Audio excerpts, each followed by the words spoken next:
Os petroleiros estão em greve desde o dia 1º de fevereiro. A paralisação tem origem nas demissões provocadas pelo fechamento de uma subsidiária da Petrobras, a fábrica de fertilizantes Araucária Nitrogenados, no Paraná. A categoria também protesta contra a privatização de ativos ou desinvestimentos, como chama a companhia. Esta semana, a Justiça suspendeu essas demissões que atingiram 1.000 famílias. O movimento dos petroleiros expõe a política de privatizações do governo Bolsonaro. Mas em que pé está o programa do governo e o que vai representar para o país? Eu converso com o economista Ivan Beck, professor da Faculdade de Ciências Econômicas da UFMG. Bem-vindo, professor. Obrigada por vir ao Mundo Político. Obrigado pelo convite. Professor, como é que você vê o significado, né, dessa greve dos petroleiros no contexto das privatizações? Como é que o senhor olha para isso? Essa greve reflete uma preocupação que, em geral, ocorre em processo de privatizações ao redor do mundo, né? Qual é o futuro dos trabalhadores, né, dessas empresas? Em geral, muitas vezes, uma vez privatizadas, né, então, as empresas ganham um outro perfil de atuação, um outro perfil de funcionamento de contratos. Uma vez como atores mais livres no mercado, né, os novos proprietários dessas empresas vão ter um novo tipo de gestão, um novo tipo de preocupação. Nem seria bem um novo, mas assim, vão estar principalmente focados na questão do lucro, na questão da sustentabilidade econômica da empresa. Ok? Para se manterem no mercado, elas têm que se tornar competitivas. E nesse processo de fortalecimento da sua capacidade competitiva, muitas vezes o trabalho acaba sendo um fator que pode implicar em custos, que antes poderiam estar encobertados por serem estatais. Uma vez privatizadas, esses custos aparecem de maneira um pouco mais dramática do ponto de vista dos acionistas, dos proprietários, e os trabalhadores podem correr em riscos de perderem empregos, ou, dependendo dos países, terem seus direitos diluídos, e assim vai. Então, do ponto de vista, creio eu, dos sindicatos, a privatização implica para o sindicato, para os empregados, né, um risco imenso de perder a sua renda. Agora, essa greve expõe também um desafio a esse projeto do governo que vem, digamos, como eles mesmos dizem, o Salim Matar, que comanda o programa, está tomando a sopa pelas beiradas no caso da Petrobras. Está fazendo desinvestimentos, vendendo participações em empresas, não é? Reduzindo o tamanho da Petrobras. Correto. Não é isso? É isso. O que isso aí coloca em risco os empregados, mas traz um risco social também?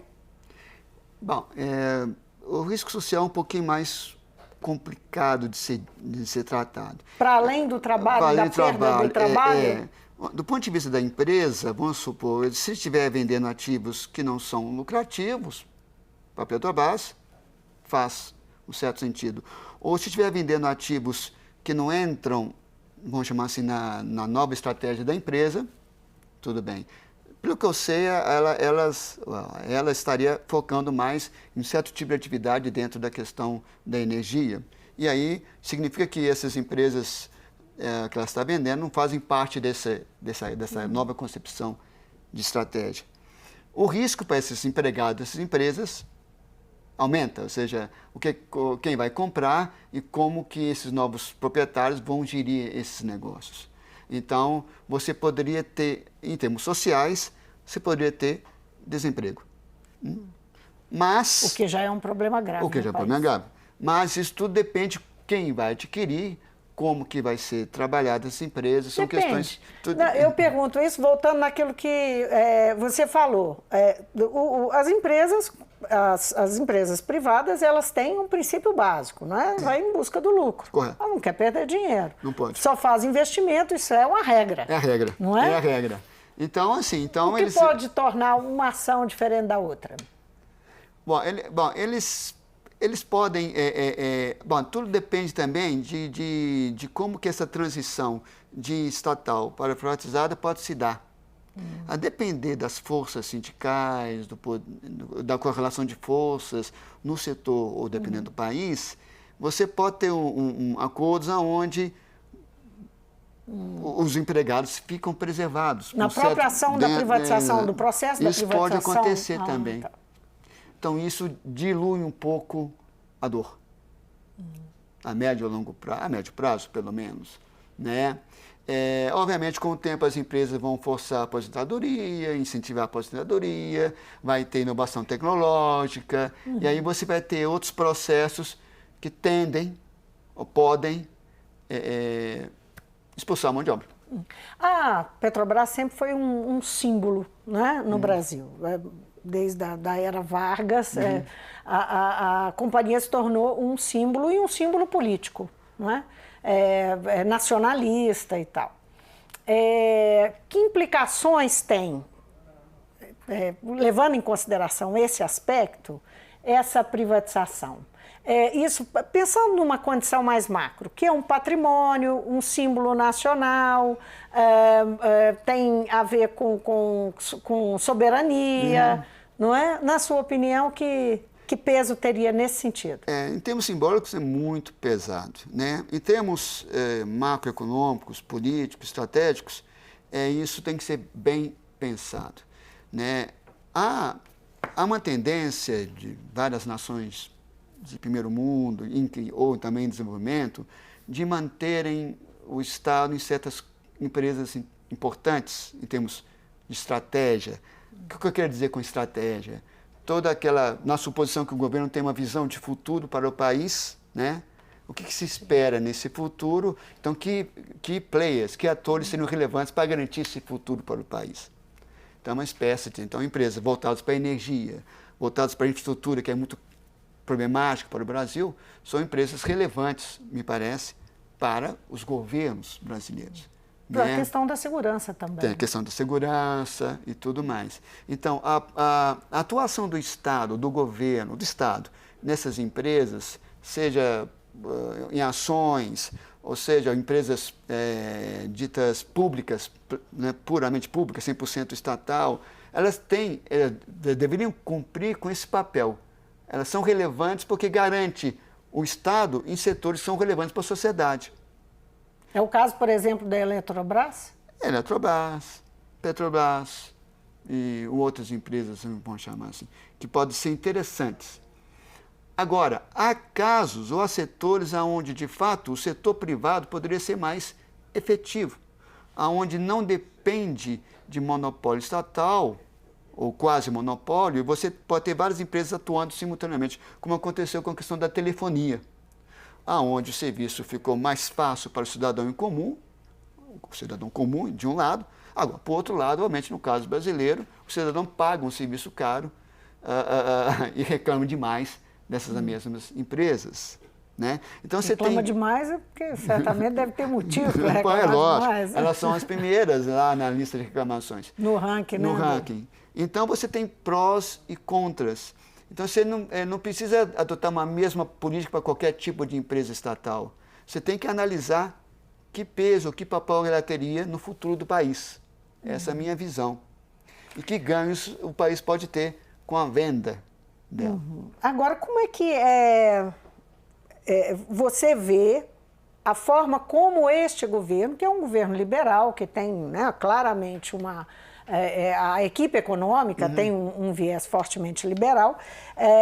Como é que você vê o programa, que é um programa, inclusive, que foi ampliado nesse governo, mas que já vem, né, desde o governo Temer, o PPI. Ele trazia 8. São 8 empresas que estavam no PPI. E com o governo Bolsonaro, em agosto de 2019, foram incluídas mais uma, duas, três, quatro, cinco, seis, sete, oito, nove. 9 empresas.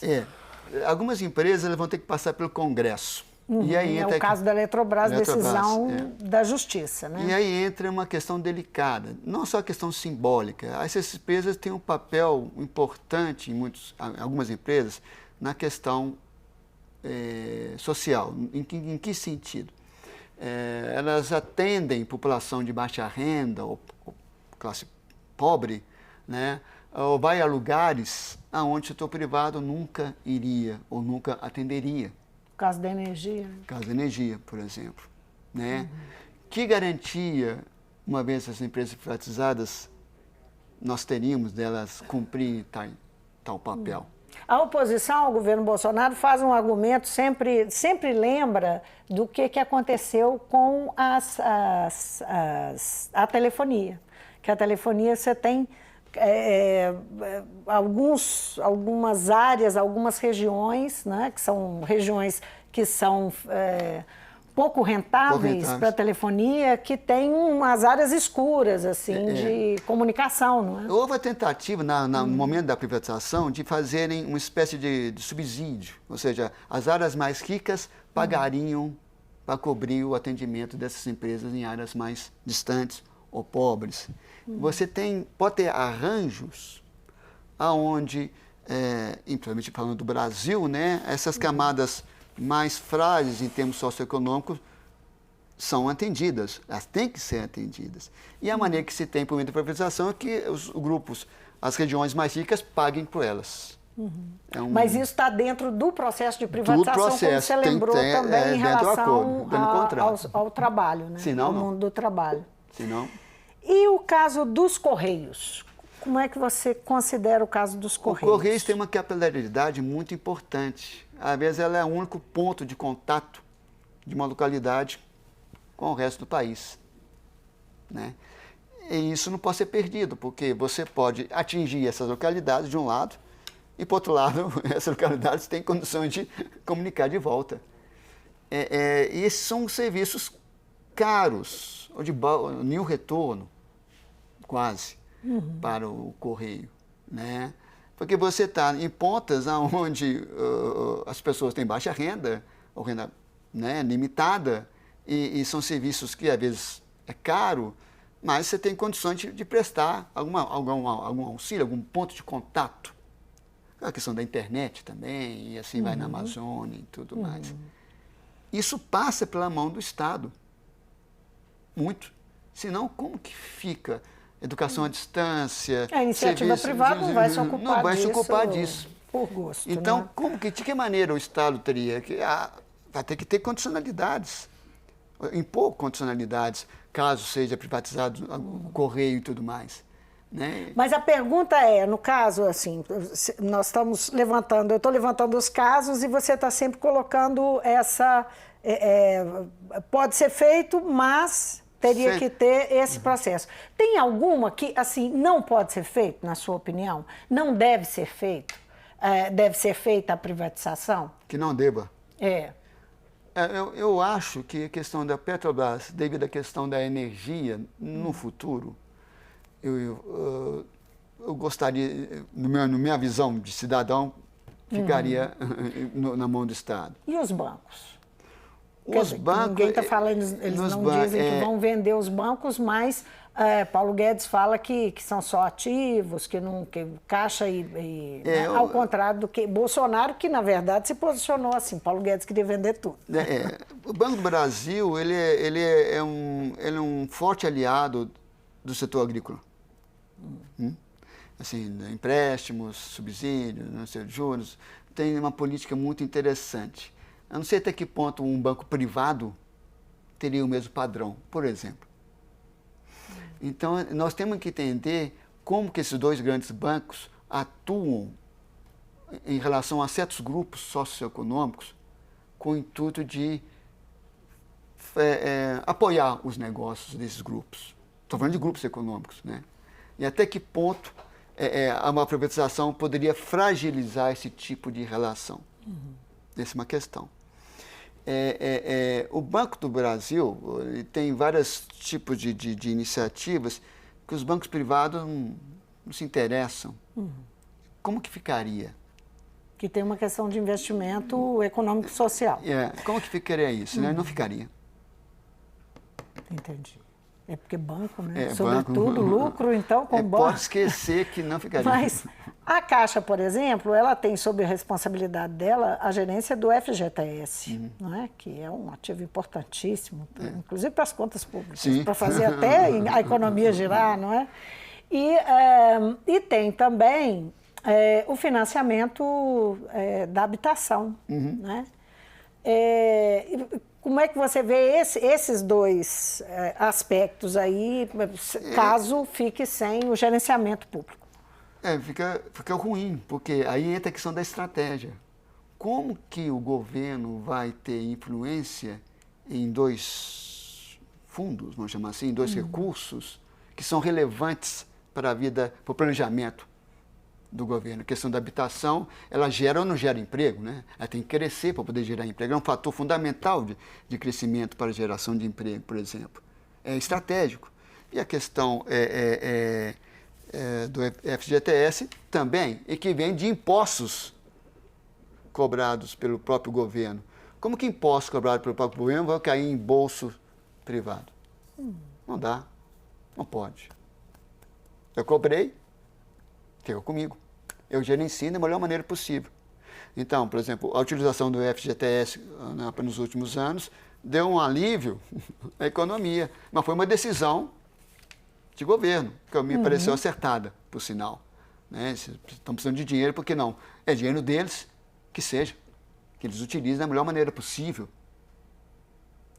Como que isso fica sob a ótica de um ator privado?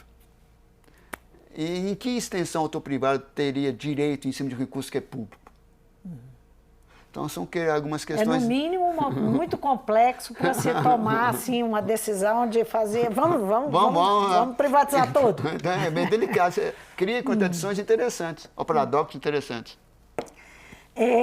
Nós conversávamos, você falou que o processo de privatização ele gera também uma disputa pelos recursos adquiridos com a privatização. Sim. E também tem um aspecto de responsabilidade de gestão. Né? Eu queria que você falasse um pouquinho disso, que é muito interessante essa abordagem. Quando a gente ouve falar em privatização, a gente não ouve assim. E depois, e durante, quer dizer, você está falando o tempo todo, né? Como as negociações de privatização. Isso depende de um grau, imagino, de responsabilidade sobre o depois. Né?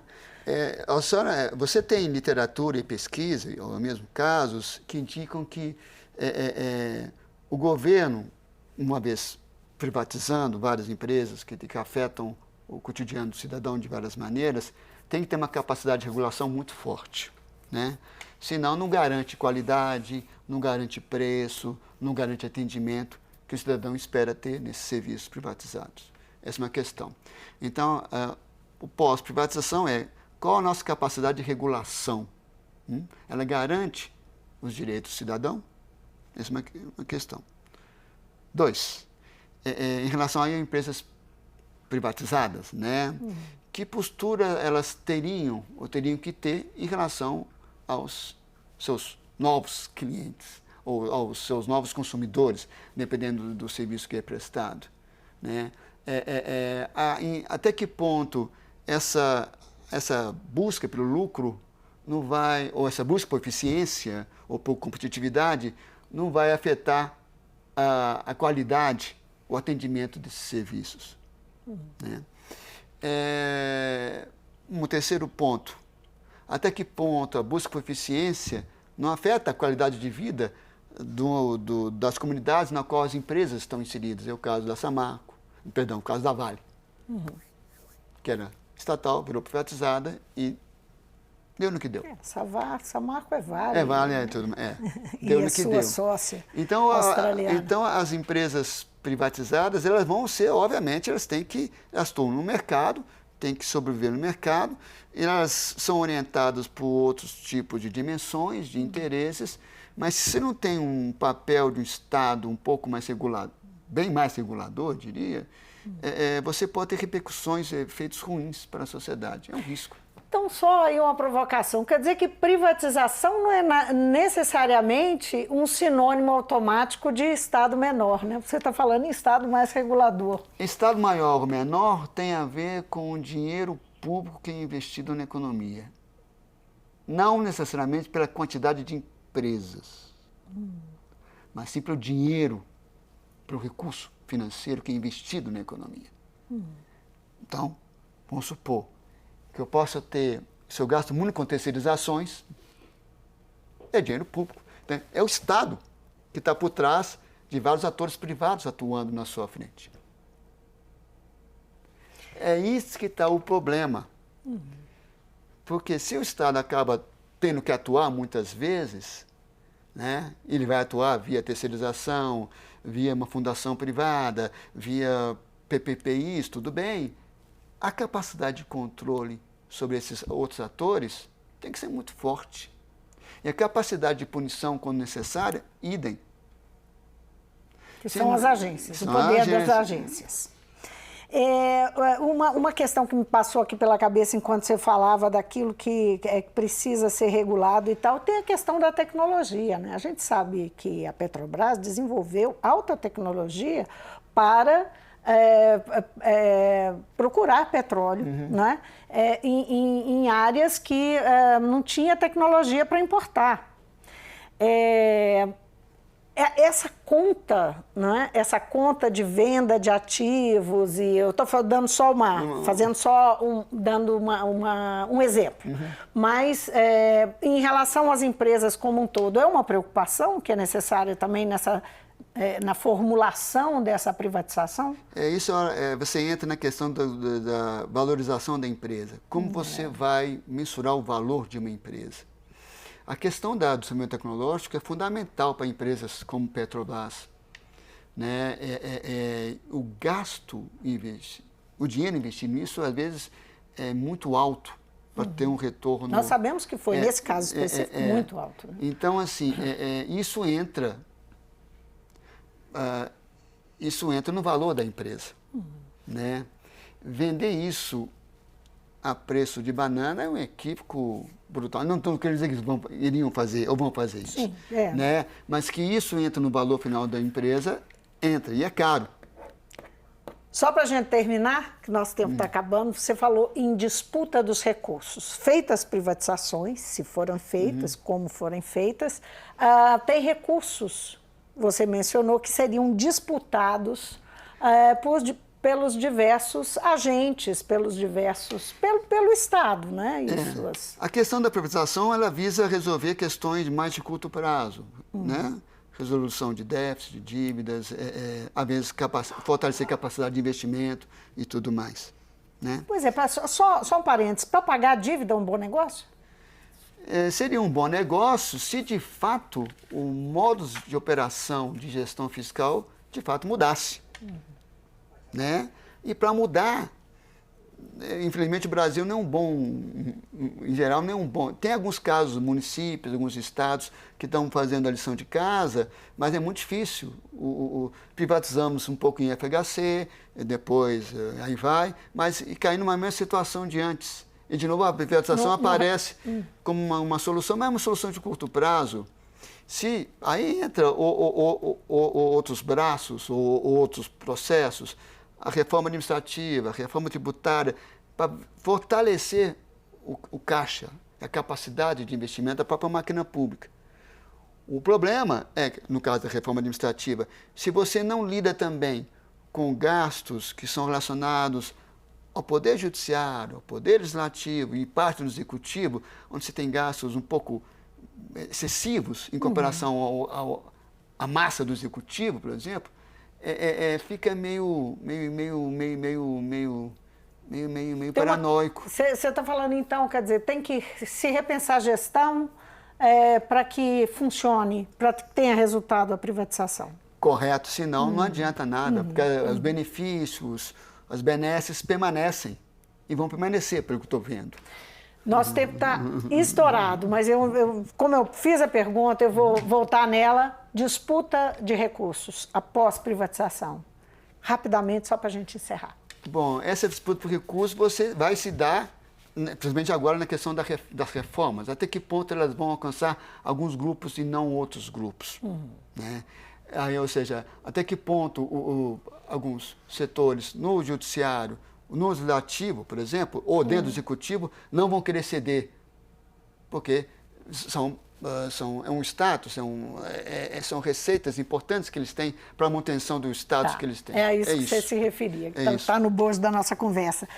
Professor, muitíssimo obrigada por essa conversa, muito boa, utilíssima. Eu espero que seja útil também para as pessoas, mas do meu ponto de vista, utilíssima. Obrigada mesmo. Nada.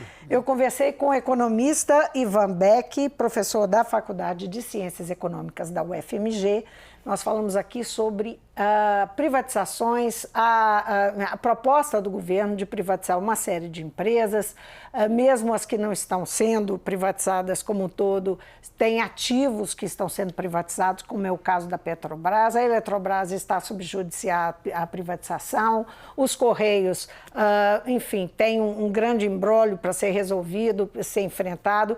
As principais empresas, o governo não conseguiu andar. Essas privatizações ainda não andaram, mas é um projeto muito claro desse governo liberal, desse modelo liberal na economia que o governo Bolsonaro propôs.